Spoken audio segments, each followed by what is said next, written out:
Bienvenidos, bienvenidas al Diplomado de Especialización sobre Victimología y Derecho Internacional de Protección a Derechos Humanos de las Mujeres.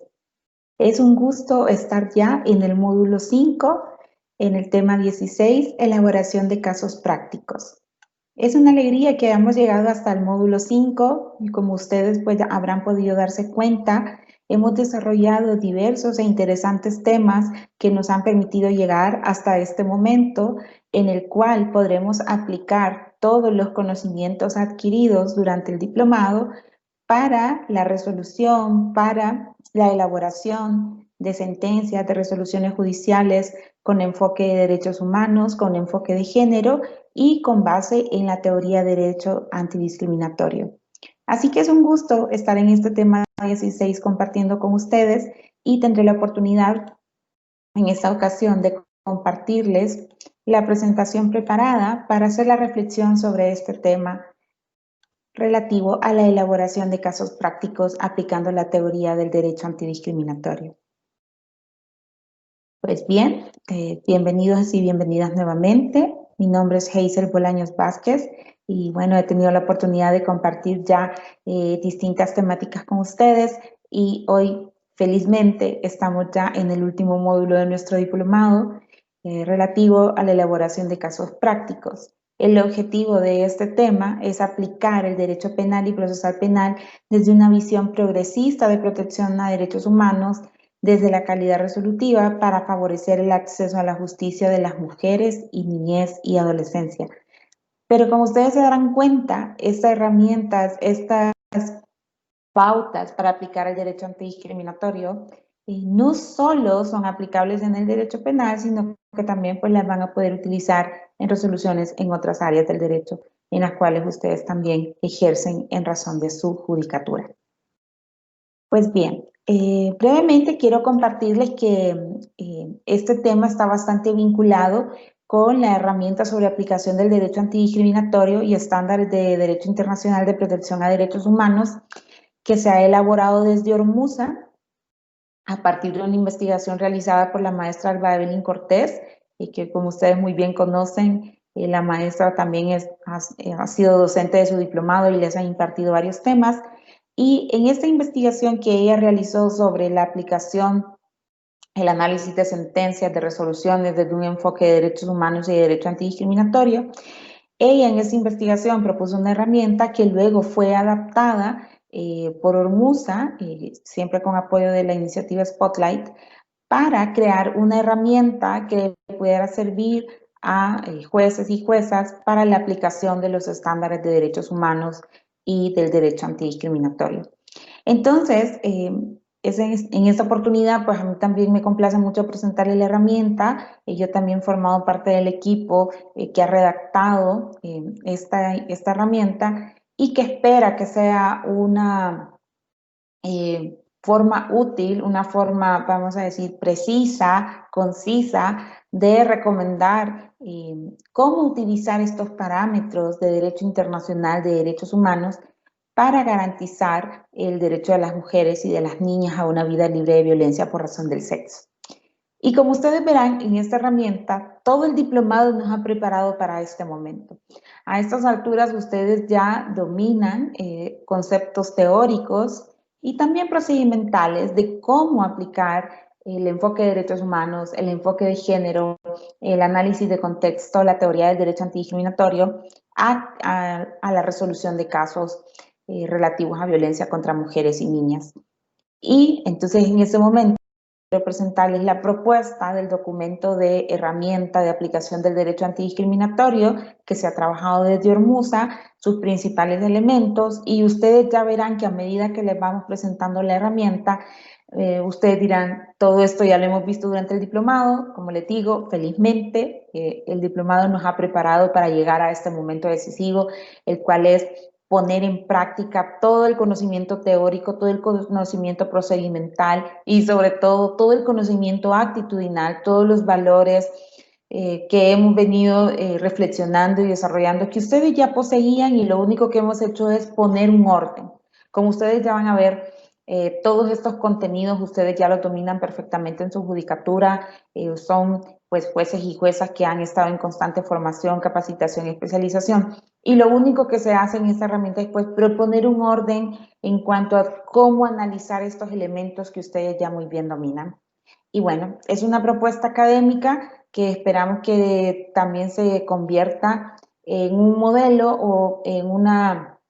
herramienta para que no dejemos de lado o no olvidemos todos los aspectos que tenemos que tomar en cuenta a la hora de hacer nuestras resoluciones en los casos de violencias contra mujeres y niñas. Bien, pues los objetivos que tiene esta herramienta es facilitarle a ustedes como personas juzgadoras a que puedan identificar y evaluar en los casos sometidos a su jurisdicción los estándares de derechos humanos, la aplicación del derecho antidiscriminatorio, sobre todo en casos de violencia contra las mujeres y las niñas. Que además ustedes puedan identificar en los casos que analizan el derecho constitucional a la igualdad y a la no discriminación por razón del sexo. También esa herramienta tiene como objetivo garantizar el derecho de las mujeres a una vida libre de violencia por motivos de sexo, identificar cuando este derecho está siendo vulnerado y también identificar, aplicar medidas de reparación integral con vocación transformadora, con enfoque generacional, de igualdad por motivos de sexo, con un enfoque de derechos humanos, con un enfoque de evidencias, y sobre todo con base en la teoría del derecho antidiscriminatorio. Como ustedes pueden ver, son todas las temáticas que hemos abordado a lo largo de este diplomado. Pues bien, esta herramienta está formada por dos principales elementos que se desarrollan luego en varios ítems que se los iré explicando brevemente, porque posteriormente ustedes van a tener la oportunidad de probar la herramienta y por supuesto que también le podemos hacer sugerencias, comentarios, le podemos añadir elementos o podemos proponer distintos órdenes en cuanto al análisis de las situaciones. Como les digo, esta es una primera propuesta que luego podemos ir construyendo, mejorando entre todos y todas. Bien, los principales elementos que se regulan en esta herramienta que se establecen que se deben de establecer en una resolución judicial es, primero, identificar el cumplimiento o no del derecho constitucional a la igualdad y a la no discriminación por motivos del sexo, regulado en el artículo 3 de la Constitución, y como un segundo elemento, identificar el cumplimiento o no del derecho de las mujeres a una vida libre de violencia por el hecho de ser mujer, por motivos del sexo, y en conformidad también con lo establecido en las convenciones de CEDAW y Belém do Pará, que como ya ustedes saben, hemos venido desarrollando todos estos temas a lo largo de nuestro diplomado. Pues bien, comenzando con el primer elemento que se propone en la herramienta para analizar en las resoluciones judiciales en cuanto al derecho a la igualdad y no discriminación, se propone que este derecho sea analizado en tres partes de las sentencias, en los antecedentes de los hechos, en los fundamentos jurídicos y en los hechos probados o analizados. ¿Cómo se propone que se analice este derecho en estos tres elementos de la sentencia o en estas tres partes de la sentencia? Bien, en cuanto al apartado de los antecedentes de los hechos, pues se sugiere, se establece y toda esta sugerencia está basada tanto en la herramienta que ya les comentaba que trabajó maestra Alba Evelyn Cortés para su investigación, que también fue realizada con Hermosa, sobre la aplicación del derecho antidiscriminatorio en resoluciones judiciales, y también ha sido adaptada de la múltiple teoría que hemos tenido la oportunidad de leer durante todo este diplomado y que además ustedes tienen una lista de referencias al final de esa presentación para que ustedes también puedan buscar la información relativa a este marco teórico y conceptual. Bien, ¿qué se pide o qué se sugiere en la herramienta que tiene que realizarse a la hora de hacer el antecedente de los hechos? Bien, en el antecedente de los hechos se tiene que hacer referencia a un análisis diferenciado por impacto o efecto hacia las mujeres. Se tiene que hacer referencia al contexto de violencia y discriminación contra las mujeres en el análisis del antecedente de los hechos y también identificar a la mujer como sujeto de derechos en la resolución o sentencia e identificar que esta mujer es perteneciente a un grupo socialmente desaventajado por sexo u otra condición. Como ustedes saben, hemos reflexionado sobre estos temas anteriormente en nuestro diplomado. En cuanto al apartado de fundamentos jurídicos, la herramienta pues también sugiere que la resolución esté fundamentada en todo el corpus juris de protección de mujeres. Esto pues nuevamente hay que regresar a los temas anteriores, juris, cuáles son los principales instrumentos internacionales y también la legislación interna que acuerpa, que acompaña, que establece la protección de los derechos de las mujeres a una vida libre de violencia y discriminación. Y esto también tiene que ser parte de los fundamentos jurídicos de la sentencia. Asimismo, que en la parte dispositiva de la resolución o fundamento legal se haga referencia a la normativa constitucional, principalmente el artículo 3 de la Constitución, a la Convención CEDAW, que también hemos estudiado ampliamente cuáles son esos articulados que se pueden utilizar a la hora de fundamentar sentencias, la Convención Belén do Pará, también la LEIF, la Ley de Igualdad y Equidad, pero también se nos solicita que hagamos referencias, se nos sugiere que hagamos referencias a sentencias ya sea del Sistema Universal de Derechos Humanos, del Sistema Interamericano, a opiniones consultivas de la Corte Interamericana o a informes también temáticos emitidos por la Comisión Interamericana de Derechos Humanos. En los temas anteriores, en los módulos anteriores, pues hemos podido estudiar ampliamente sobre estos estándares jurídicos, tanto del sistema interamericano, pero también de nuestra misma legislación interna, cuáles son esos estándares, esas normativas, la jurisprudencia más relevante que podemos relacionar a la hora de fundamentar legalmente una sentencia sobre vulneración a los derechos de las mujeres y las niñas. Así que, pues nuevamente, es de retomar estos contenidos estudiados en los módulos anteriores y plasmarlos en los análisis de nuestras sentencias. Solo por poner un recordatorio, ustedes recordarán ya en temas anteriores, hablábamos sobre los estándares fijados por el Sistema Interamericano de Derechos Humanos sobre la violencia contra las mujeres. Tienen también ya a su disposición este resumen que hace la Comisión Interamericana de Derechos Humanos de Estándares Jurídicos sobre Igualdad de Género y Derechos de las Mujeres. Y pues es solo de identificar de este listado. Además hemos hecho una actividad previa de identificación de sentencias, de jurisprudencia sobre estándares jurídicos, y a esta altura pues lo que tenemos que ir haciendo es creando nuestra propia recopilación de estándares que nosotros consideremos que podemos ir utilizando en nuestras resoluciones acorde a los temas que estemos abordando. Ya pues aquí la Comisión Interamericana de Derechos Humanos nos ha hecho una sistematización sobre estándares jurídicos establecidos en el sistema interamericano para la discriminación, para la violencia contra las mujeres, para fundamentar las obligaciones del Estado, la igualdad ante la ley, la obligación de no discriminar, y esto como un ejemplo de, como ustedes ya saben ampliamente y hemos podido estudiar con anterioridad, son varios los estándares que la Comisión y el Sistema Interamericano ha establecido relativo a la violencia contra las mujeres. Asimismo, la herramienta establece que en el apartado de los hechos probados o analizados se analicen distintos elementos. De esto también basado en la teoría del derecho antidiscriminatorio, el principio de igualdad. Como ustedes bien saben, el derecho antidiscriminatorio está basado principalmente en la regulación realizada en la Constitución sobre la prohibición de la discriminación y la garantía de la igualdad, tanto como derecho como principio. Bien, como ustedes recordarán, y como les digo, todo esto les va a ser bastante reseña a lo que hemos estudiado en los temas anteriores, y como les digo, esta es la feliz culminación de todos los temas que hemos estudiado y que hemos perfeccionado porque pues ustedes ya los dominaban y simplemente hemos hecho un repaso y estamos estableciendo un orden sistemático de cómo aplicar todo este conocimiento teórico en las resoluciones que elaboramos.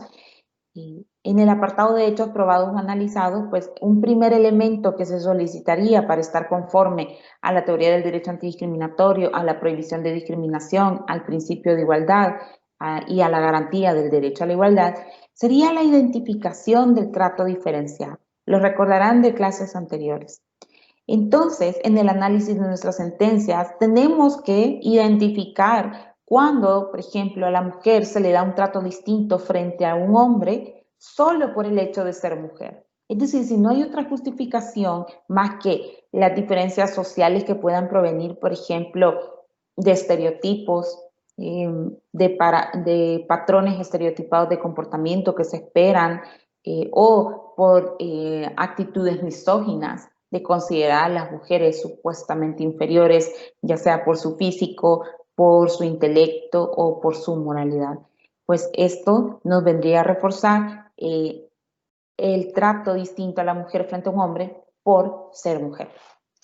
También al identificar el trato diferenciado tenemos que establecer si se excluye a la mujer de un derecho que gozan los hombres solo por el hecho de ser mujer. Y aquí pues, va muy relacionado con lo que hemos hablado en módulos anteriores, por ejemplo, con la misoginia. Cuando vemos conductas dicotómicas, como se establece en la teoría de género, es decir, conductas que en los hombres no son juzgadas de manera peyorativa o no causan, digamos, un detrimento, y que en las mujeres, por el contrario, sí causan una valoración negativa, un juzgamiento, un reproche social. También tenemos que identificar en este apartado si se restringe a la mujer de un derecho del cual sí gozan los hombres, solo por ser mujer.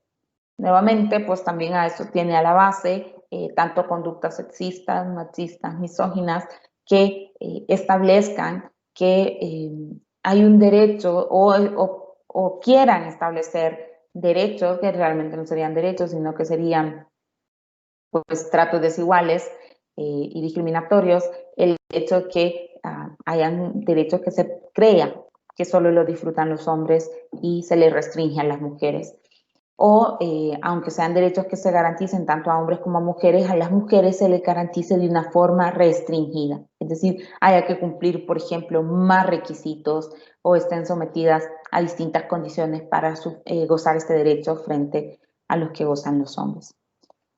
Bien, pues también en este apartado habría que fundamentar que se le da un trato distinto a las mujeres por pertenecer a un grupo que ha sido históricamente y socialmente desaventajado. Hacer esta relación, hacer esta mención de las mujeres como pertenecientes a este grupo y cómo esta desventaja histórica y social influye en el trato diferenciado que se le da a la víctima en el caso que estemos analizando.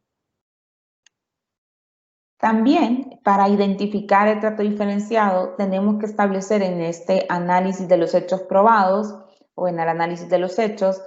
que la resolución haga referencia a las relaciones desiguales de poder que existen entre hombres y mujeres como origen de la violencia contra las mujeres. También hay que aplicar la presunción legal de las relaciones desiguales de poder o de confianza entre mujeres y hombres regulada en la Ley Especial Integral para una Vida Libre de Violencia y Discriminación contra las Mujeres, y también establecer, analizar, identificar que las conductas que se están analizando otorga un trato distinto o en detrimento hacia la mujer. Asimismo, se nos solicita que en la resolución desarrollemos si la discriminación contra las mujeres que identificamos en el análisis de los hechos es una discriminación de hecho o de derecho, si es directa o indirecta y si también ha sido sufrida de manera individual o colectiva. De esto pues hemos hablado ampliamente en temas anteriores y en esta ocasión solo estamos haciendo un esbozo de estos ítems y en qué orden o en qué partes de la sentencia se sugiere que estos puedan ser analizados. Bien, como ustedes bien recordarán, la teoría del derecho antidiscriminatorio también nos solicita que hagamos la identificación del trato desfavorable. Entonces, ya hemos identificado que ha habido un trato desigual y ahora tenemos que identificar que este trato desigual también ha sido desfavorable hacia la víctima o hacia las mujeres que están sufriendo estos hechos de violencia. ¿Cómo se nos sugiere que hagamos esta identificación de trato desfavorable? Bien, pues fundamentando que el trato diferenciado ha causado agravio económico, patrimonial, físico, psicológico o simbólico. Es decir, hay que hacer un análisis más allá del daño inmediato que podamos percibir. Y también se tienen que identificar si no se adoptaron medidas especiales encaminadas a acelerar la igualdad de facto entre el hombre y la mujer. Como hemos estudiado en módulos anteriores, sabemos que el Estado está obligado a también dar un tratamiento diferenciado favorable cuando hay poblaciones que están en una situación de desventaja frente a otras. Y este es el caso de las mujeres. Es decir, que el trato desfavorable no solo son por acciones o por hechos positivos, sino que también puede darse por omisión. Es decir, que cuando el Estado o una empresa o una comunidad o las prácticas no adoptan medidas especiales, las prácticas sociales o las prácticas culturales en las comunidades, no se adoptan medidas especiales para acelerar o para garantizar la igualdad de facto, de hecho, no solo la igualdad formal, sino la igualdad material, la igualdad sustantiva. Si no se toman acciones, pues también estamos ante un trato desfavorable. Hemos hablado y hemos hecho mucho énfasis en clases anteriores sobre que la neutralidad no existe. El creer o el pensar que estamos haciendo un trato neutro o un trato igualitario porque no establecemos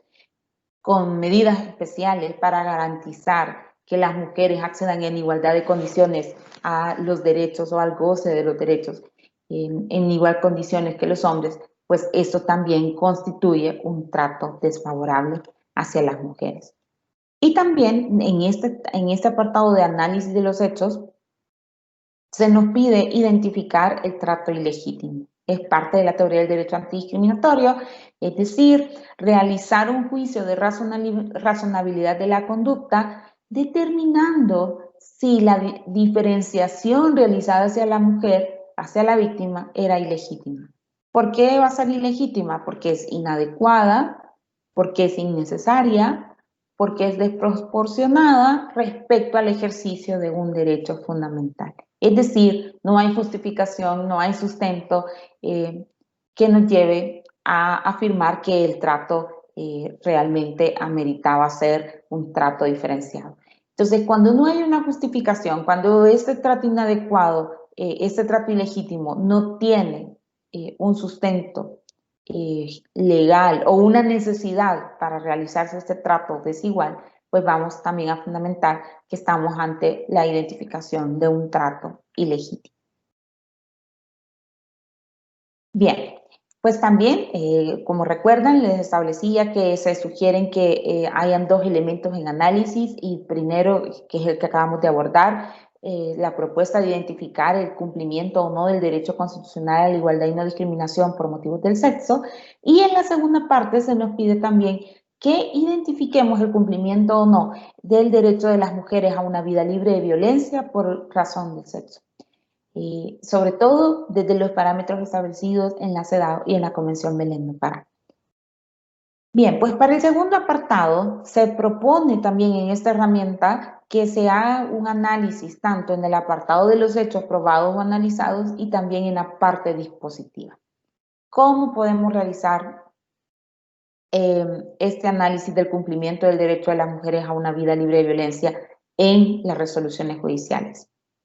Bien, en el análisis de los hechos también, aparte de lo que ya hemos sugerido que se haga para identificar tratos desiguales, para identificar vulneración al derecho a la igualdad, pues también en el análisis de los hechos, para identificar la vulneración de los derechos de las mujeres a una vida libre de violencia y discriminación, se sugieren hacer estos ítems o identificar estos ítems. Por ejemplo, identificar razonamientos o frases que constituyan estereotipos de género, que mantienen, que perpetúan a las mujeres en una posición de subordinación o inferioridad respecto al hombre.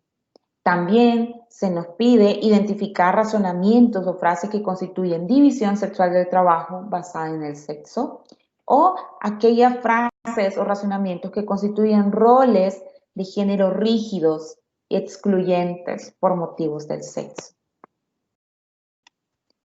Asimismo, se nos establece para identificar el derecho de las mujeres a una vida libre de violencia y discriminación o su vulneración en los análisis, en los hechos analizados, identificar razonamientos o frases que valoran o educan a la mujer bajo prácticas sociales que subordinan a la mujer frente al hombre, y también identificar frases que valoren o educan a las mujeres bajo prácticas culturales. Hemos hablado ya con bastante detenimiento desde las primeras clases que tuvimos en este diplomado sobre estas prácticas sociales y culturales que consisten o que subordinan, que perpetúan la idea de la inferioridad de las mujeres frente a los hombres. Y hemos hablado que tenemos que estar muy atentos, muy atentas a identificar prácticas que en un primer momento parecen que no son nocivas, que no causan daño. Parece que son simplemente cuestiones de la cultura, cuestiones sociales, cuestiones que no causan ningún daño, pero que en el fondo siguen perpetuando este imaginario de la inferioridad de las mujeres frente a los hombres. Aquí tendremos oportunidad de ahondar en estos conocimientos adquiridos. También, para identificar la vulneración del derecho de las mujeres a una vida libre de violencia en los análisis de los hechos, se nos pide identificar vulneraciones al principio de la laicidad que regula la ley como justificaciones de violencia contra las mujeres. Sí, basarse en pensamientos religiosos o esperar comportamientos religiosamente esperados o enseñados, y valorar a las mujeres desde estos patrones de conductas religiosamente establecidas. También se nos pide que analicemos el delito o el hecho en análisis que ha sido cometido, si esto se comete de manera exclusiva o abrumadora contra las mujeres. Por ejemplo, el caso de la violencia sexual. Son hechos cometidos abrumadoramente contra mujeres y por lo tanto, al ser las mujeres la mayoría de víctimas de los delitos de violencia sexual, estaremos ante un caso de violación al derecho a las mujeres a una vida libre de violencia. Se nos pide hacer esta reflexión en el análisis de los hechos en nuestras sentencias.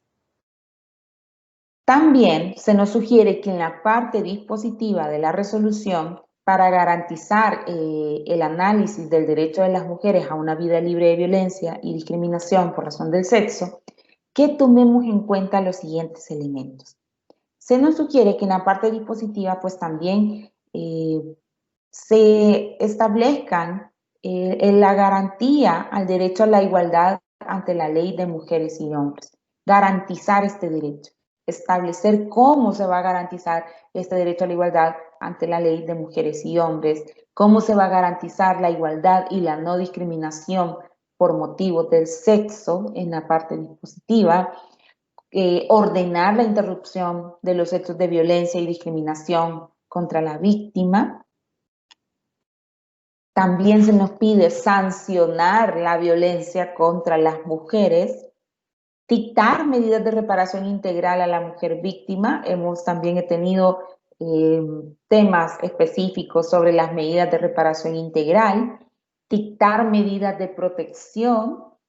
establecer mecanismos de seguimiento a las medidas de protección o cautelares otorgadas a favor de las mujeres. Hemos hablado de la necesidad de no solo dictar las medidas, sino de establecer la periodicidad, los mecanismos de supervisión de estas medidas. Asimismo, ordenar, corregir prácticas sistemáticas detectadas. Como sabemos, todo esto parte de los estándares jurídicos establecidos tanto en el sistema universal de derechos humanos como en el sistema interamericano, que es en el que más hemos profundizado en este diplomado y que pues ampliamente tenemos ya material suficiente para desarrollar esto en el análisis de nuestras resoluciones. Pues bien, con esta propuesta de herramienta ustedes están ahora listas para desarrollar la guía de casos prácticos sobre pautas procesales que tienen en el campus virtual, en el aula virtual, y en la cual se les pide que a partir de esta propuesta de herramienta, que también la tienen ya subida en las indicaciones en el campus virtual, ustedes puedan elaborar un ejemplo de resolución tomando en cuenta todos estos estándares, todos estos sugerencias de elementos a considerar para hacer una resolución con enfoque de género, con enfoque de derechos humanos y aplicando la teoría del derecho antidiscriminatorio. Así que, como les decía, este es como el final feliz de nuestro diplomado, en el cual llegamos a este momento en el que demostramos cómo todos estos conocimientos teóricos que hemos reforzado, que hemos vuelto a recordar, a analizar y que hemos debatido durante nuestro diplomado, nos llevan a este final feliz en el cual podemos aplicar todos estos conocimientos en las resoluciones. Y sobre todo, nos llena de esperanza, nos llena de alegría, nos llena de satisfacción empezar a conocer sobre sus resoluciones. Estas resoluciones serán modelos que esperamos que también sus resoluciones sean citadas, por ejemplo, en el Sistema Interamericano de Derechos Humanos, que sean tomadas como ejemplos de cómo una resolución tiene que considerar todos estos elementos que, como muy bien hemos visto, la propuesta que hace esta herramienta es tanto analizar cómo garantizar el derecho de igualdad y razón del sexo, así como cómo garantizar el derecho de las mujeres a una vida libre de violencia. Y nuevamente queda la invitación a que hagan la prueba. En esta actividad van a tener la oportunidad de probar la herramienta. Por favor, siéntanse libres de añadir sugerencias, comentarios. Ustedes saben de que pues nos gusta mucho el debate científico y que por supuesto el objetivo también de estas actividades académicas es el debate, la crítica, que podamos mejorar. Como les digo, esto es una primera propuesta que nosotras podemos ir mejorando entre nosotros y nosotras. También nos gustaría compartir, seguir compartiendo en esta comunidad de aprendizaje colectivo sus experiencias, cómo les fue aplicando la herramienta, qué mejoras le han hecho, si la sintieron útil, es decir, el tener ya estos pasos realmente les ha ayudado o les ha simplificado el trabajo. Estoy segura y muchas de ustedes ya están utilizando estos estándares en sus resoluciones, porque también las hemos leído, las hemos seguido satisfactoriamente y pues seguramente que podrán también hacer muchas sugerencias de mejora. Y qué bien sería, ¿no? Qué bueno sería que también empecemos a ser como jueces y juezas salvadoreños ejemplo para otros países, modelo a seguir de resoluciones inclusivas, de resoluciones que aplican un enfoque de derechos humanos, un enfoque de género. Sobre todo la invitación es que no esperemos que estas resoluciones vengan solo de la jurisdicción especializada, sino también de la jurisdicción de menores, de la jurisdicción de niñez, que también es jurisdicción especializada, pero que también aplica este estándar de derecho antidiscriminatorio, de derecho de las niñas, sobre todo cuando están analizando casos de niñas y situación de vulneración de derechos de niñas, o que ustedes también como jueces, juezas de paz, al analizar casos de violencia intrafamiliar, también están haciendo un análisis de la violencia intrafamiliar desde la teoría de derechos humanos y derecho antidiscriminatorio. Así que aquí queda la invitación, espero que disfruten mucho la actividad, por favor, hagan el uso pleno de la herramienta, pruébenla, hagan los comentarios y sugerencias, ustedes lo pueden añadir al final de su trabajo o ustedes también ya saben, nos pueden escribir también comentarios o a través de los chats, pues con mucho gusto. Nosotros vamos a tener también una jornada en la cual vamos a poder discutir posteriormente sobre este ejercicio que, como les digo, es un ejercicio académico que espero que lo disfruten y que les llene de satisfacción ver cómo llegaron hasta el final del diplomado y cómo todos los conocimientos adquiridos ahora tienen sentido en aplicarlos en esta herramienta que podemos mejorar entre todos y todas. También, como les decía, en esta presentación que ustedes también tienen disponible en su campo virtual, tienen una lista de la bibliografía utilizada a lo largo del diplomado y también utilizada para realizar la herramienta de derecho antidiscriminatorio. siéntanse libres, la mayoría de estos recursos están disponibles en internet, se pueden hacer búsquedas tanto pues en buscadores académicos y en Google también académico, ustedes pueden buscar, muchos de estos materiales también se los hemos compartido a lo largo del diplomado y pues si hay algún material en especial que les interese, pues también con mucho gusto nos lo pueden, y no lo encuentran, con mucho gusto nos lo pueden solicitar y lo podemos compartir. Así que ahí les queda la invitación para que ustedes también exploren la bibliografía disponible sobre el tema de derecho antidiscriminatorio y derecho de las mujeres. Muy bien.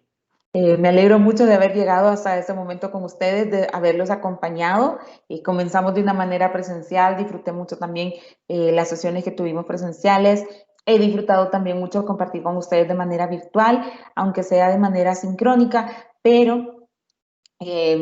los he sentido en sus actividades, los he leído y me ha complacido mucho ver cómo ustedes manifiestan ese compromiso y como les digo también lo importante de hacer estas actividades de formación no solo es los contenidos teóricos o procedimentales, sino también percibir cómo actitudinalmente ustedes reflejan ese compromiso en la lucha por la igualdad de los derechos de las mujeres y las niñas. Les animo a continuar con su formación, a continuar con ese compromiso. Sé que juntos y juntas podemos lograr garantizar el derecho de las mujeres y las niñas a una vida libre de violencia y discriminación. Ustedes pues ya conocen mis contactos y pues ya saben que a través de Ormusa pues aquí estamos siempre colaborando en la reflexión crítica del derecho antidiscriminatorio, del derecho de las mujeres y de las niñas a una vida libre de violencia. Y bueno, hay que dar la invitación a que continúen con su actividad y a que disfruten la aplicación de la herramienta y hacer sus comentarios y sugerencias.